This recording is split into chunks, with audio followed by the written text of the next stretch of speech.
Alors je suis Fabrice Breccia, je suis chercheur à l'IAC. J'étudie la faune sauvage, l'écologie de la faune sauvage en Nouvelle-Calédonie, en particulier les espèces animales qui sont chassées ou collectées, donc les espèces gibier, mais aussi j'étudie les espèces animales envahissantes, qui sont bien souvent des pestes agricoles et qui impactent les productions, mais aussi les milieux naturels. L'IAC, c'est l'Institut agronomique néo-calédonien.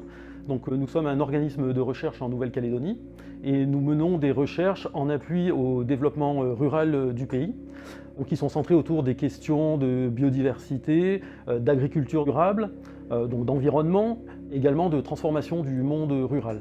Alors nous sommes présents sur l'ensemble de la Nouvelle-Calédonie. Alors les études qui sont faites à l'IAC sur les roussettes ont pour objectif d'augmenter le niveau de connaissance générale sur ces animaux et d'accompagner aussi les gestionnaires pour prendre les mesures réglementaires, notamment via les codes de l'environnement des provinces, les plus adaptés pour la gestion ou la conservation des espèces. Donc les premiers travaux sur les roussettes, en fait, ont consisté à réaliser des inventaires des gîtes diurnes. Donc les gîtes diurnes, ce sont les arbres sur lesquels elles sont posées, perchées en journée, qu'on appelle des nids en Nouvelle-Calédonie.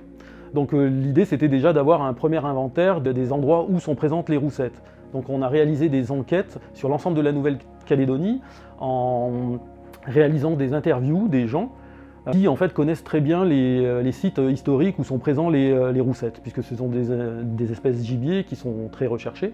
Donc on a réalisé une cartographie en fait, de l'ensemble des gîtes à roussettes sur l'ensemble de la Nouvelle-Calédonie, pour déjà savoir où est-ce qu'elles étaient. Ensuite, nous avons testé et adapté les méthodes d'étude et d'observation des roussettes, donc qui soient adaptées au contexte néo-calédonien, notamment pour essayer d'estimer, évaluer les effectifs.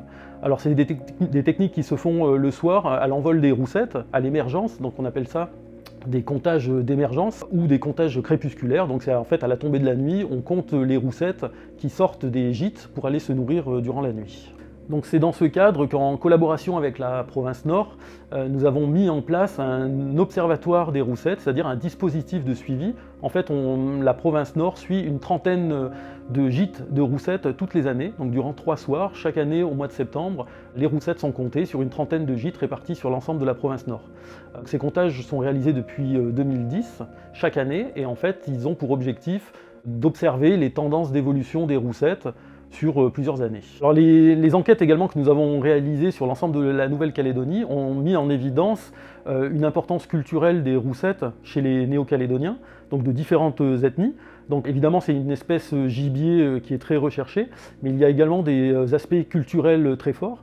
Les roussettes peuvent être le totem de certains clans dans la culture kanak, et en fait la disparition des roussettes conduirait aussi à la disparition de tout un pan de la culture kanak si on ne faisait rien pour les protéger.